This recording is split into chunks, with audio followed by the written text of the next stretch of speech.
Bienvenue dans Genesis to Révélation. Aujourd'hui, nous découvrons un moment extraordinaire où le ciel rencontre la terre. Genèse 18 nous révèle comment Dieu visite Abraham sous forme humaine, accompagné de 2 anges.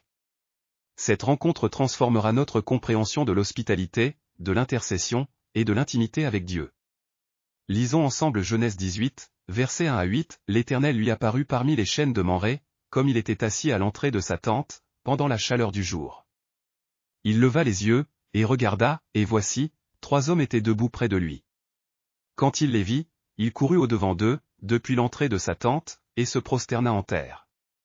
Et il dit, Seigneur, si j'ai trouvé grâce à tes yeux, ne passe point, je te prie, loin de ton serviteur.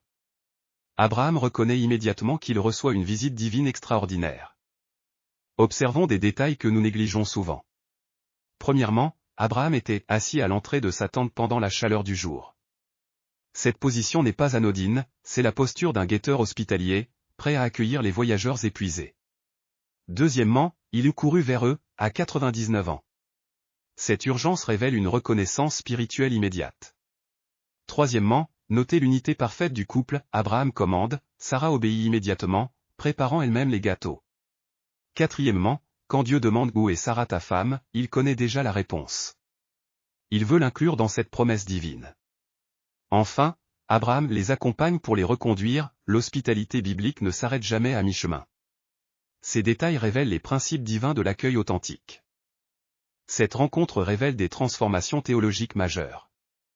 D'abord, une révélation progressive, c'est l'homme se révèle être l'Éternel lui-même accompagné de 2 anges. Dieu se manifeste graduellement, testant la réceptivité d'Abraham. Ensuite, l'expansion de la promesse, de la naissance personnelle d'Isaac, nous passons au jugement universel de Sodome et Gomorrhe. Le personnel devient cosmique. Puis, la révélation du cœur de Dieu, cacherai-je à Abraham ce que je vais faire? Dieu désire partager ses plans avec ses amis. Enfin, l'intercession audacieuse, Abraham ose négocier avec Dieu, révélant que notre Père Céleste accueille nos prières courageuses pour les autres. Cette progression nous enseigne que l'intimité avec Dieu mène naturellement à l'intercession pour le monde. L'ordre divin dans le couple est magnifiquement illustré ici. Abraham prend l'initiative de l'accueil et du leadership spirituel, mais Sarah participe pleinement dans son rôle complémentaire. Elle prépare personnellement la nourriture, révélant que l'hospitalité biblique engage toute la famille. Quand elle rit intérieurement face à la promesse, Dieu la reprend avec douceur, non avec condamnation. Abraham intercède publiquement pour Sodome, tandis que Sarah reçoit privément la correction divine. Tous deux portent l'image de Dieu, tous deux participent à l'œuvre divine, mais selon l'ordre établi par le Créateur. Cette complémentarité révèle la beauté du plan divin, ni domination, ni égalitarisme, mais harmonie dans la différence. Observons cette scène à travers les yeux de la création qui fut témoin de cette rencontre extraordinaire. Mes amis, avez-vous vu cette urgence sainte?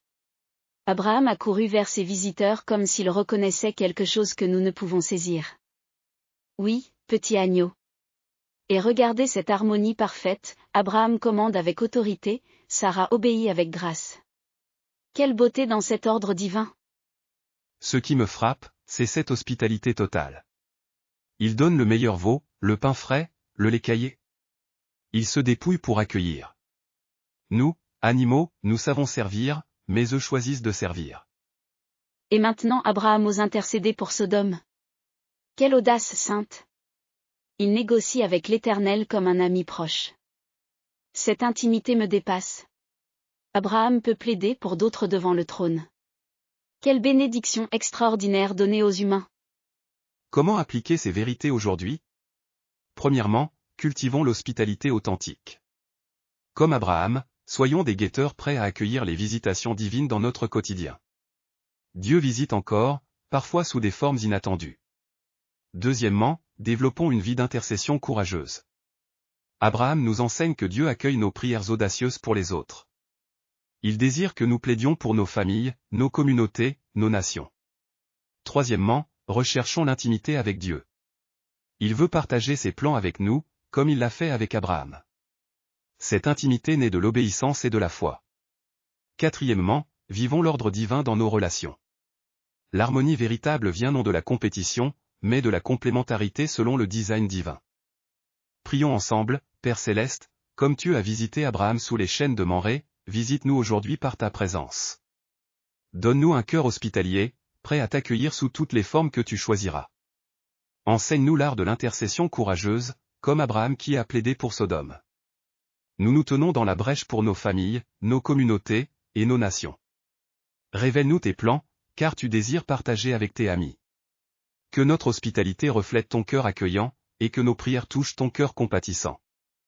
Selon Exode 17h16, nous levons nos mains dans cette guerre spirituelle perpétuelle. Au nom de Jésus, notre grand intercesseur. Amen. Continuez cette guerre sainte par la prière et l'hospitalité authentique. Abonnez-vous pour plus de contenu d'études bibliques.